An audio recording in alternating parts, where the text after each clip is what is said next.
نبی پاک صلی اللہ علیہ وسلم نے اللہ سے فاقہ مانگ کے لیا، یا اللہ ایک وقت روٹی دے، ایک وقت کا فاقہ دے، مانگ کے لیا نبی پاک مانگ کے۔ حضرت ابو ہریرہ فرماتے ہیں مجھے بھوک لگی، میں حضرت عمر کے پاس گیا، ان سے مسئلہ پوچھا۔ ان کا رواج تھا جب میں مسئلہ پوچھتا تو پہلے روٹی کھلاتے۔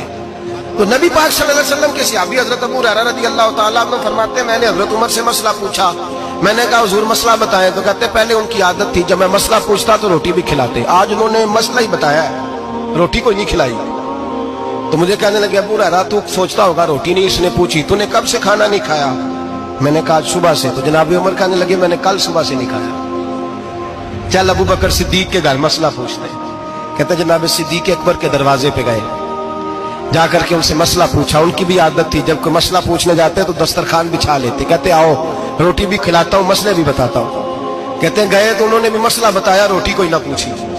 تو کہنے لگے عمر ابو ہریرہ تم لوگوں نے کل پرسوں سے نہیں نہ کھایا ہوگا، اور ابو بکر کو 4 دن گزر گئے ہیں، تھوڑا سا دودھ ملا ہے یا کھجور ملی ہے، روٹی کوئی نہیں ملی، چلو در رسول پہ چلتے ہیں، آؤ حضور کی بارگاہ میں۔ کہتے ہیں نبی پاک کی بارگاہ میں آئے، حضور نے چہرے دیکھے، کریم سے مسئلہ نہیں پوچھنا پڑا۔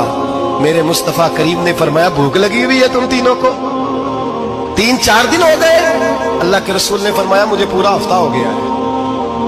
سبب کچھ اور ہے جس کو تو خود سمجھتا ہے، زوال بندہ مومن کا بے زری سے نہیں۔ فرمایا حضور نے 3 دن بیت گئے، چلو۔ میرا بے تکلف صحابی ہے ابو الحسن انصاری، وہ بڑے نصیب والے ہوتے ہیں جن کو میرے نبی پاک خود کہتے تھے کہ تیری فلانی ذمہ داری ہے۔ اس زمانے کا تو کسی کو کہہ دیا جائے یہ تیری ذمہ داری ہے تو کہتا ہے یہ تو پھٹیکے ڈالنے لگ گئے، یہاں سے تو چھٹی کر جانی چاہیے۔ خوش ہوتے تھے صحابہ کہ ہماری ذمہ داری لگی۔ کہتے ہیں حضرت ابو الحسن انصاری کے گھر گئے، نبی پاک نے فرمایا بھوک بڑی لگی ہے کھانا لا۔ کہتے ہیں حضور نے اسے کہا تو اس آدمی کو تو وجد ہی ہو گیا، اس نے کہا میرے اتنے نصیب کہ حضور کا یہ کھانا کھلا۔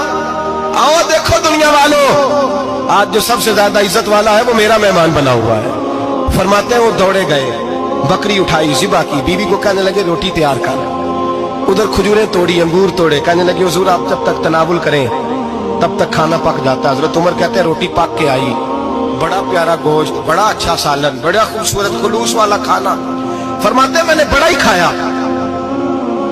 نبی پاک نے نہ ایک روٹی لی اور چھوٹی چپاتی، تھوڑا تھوڑا سالن کونوں سے، اور جب نبی پاک نے کھا لیا تو حضور کی آنکھوں میں آنسو آئے۔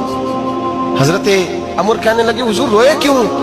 نبی پاک نے فرمایا سوچتا ہوں 7 دن کے فاقے کے بعد کھایا ہے، پر ڈرتا ہوں رب اس کا حساب پوچھے گا تو جواب کیسے دینا ہے، اس کا حساب بھی تو دینا ہے نا جو کھایا ہے۔ تو حضرت عمر فاروق کے ہاتھ میں کچھ چیز تھی، زور سے زمین پہ ماری، کا محبوبہ 7 دن کے بعد بھی روٹی کھائے تو حساب دینا ہے۔ نبی پاک فرمانے لگے عمر وہ مالک ہے نا، تو جب دیتا ہے تو حساب نہیں لے سکتا، حساب تو دینا ہے، حساب تو دینا ہے، تیاری رکھو۔ صحابہ کرام فرماتے ہیں ہم نے ارادہ کیا کہ آج کے بعد ہم پھر فاقے کریں گے، کم کھائیں گے، اس لیے کہ حساب دینا ہے۔ میرے بھائی وہ فاقہ کشی کرتے تھے، ڈرتے تھے، یہاں تو لوگ کھا کے بیمار ہیں، کھاتے جا رہے ہیں، سوتے جا رہے ہیں، کھاتے جا رہے ہیں، سوتے جا رہے ہیں۔